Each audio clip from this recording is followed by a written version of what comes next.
magandang hapon o makulimlim o mambon na hapon mga kapakas. October 27 mga kapakas. Luto tayo ng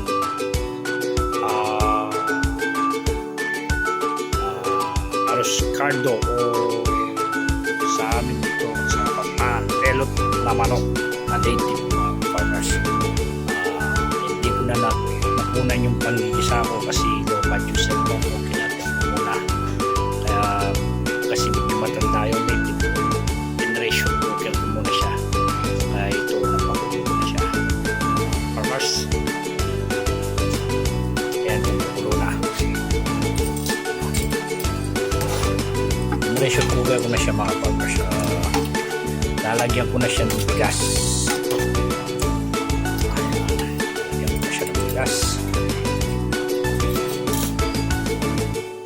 Yung bigas na ilalagay natin mga farmers.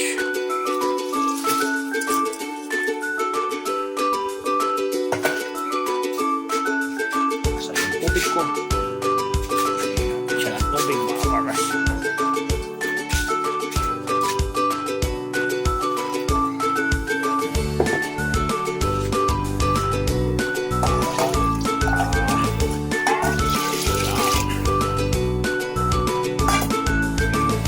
Haluan lang natin ito mga farmers para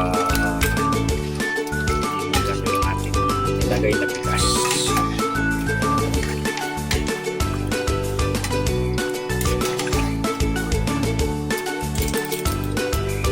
Maya maya yan ay kukulo na yan dahil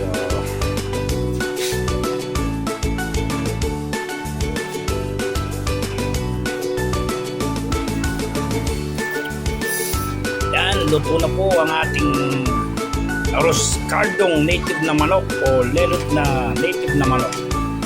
Sarap nito mga farmers. Yaw! Lambot niya. Uy! Titikman na po natin siya. Titikman natin siya mga farmers.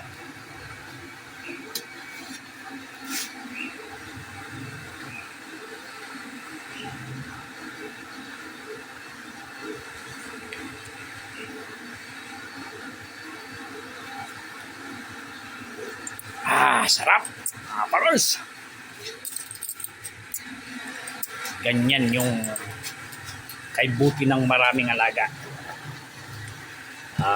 Nag-arroz caldo tayo ng manok, hindi na tayo bumili ng manok at hindi na tayo bumili din ng bigas. Yung bigas na ito ay sariling ani natin. Sariling ani natin itong palay na ito mga farmers. Yan, ipamimerienda ko sa aking mga nagtatrabaho. Yan o.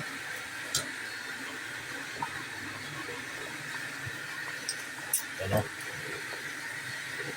Uy, hahay. Uy, ang sarap.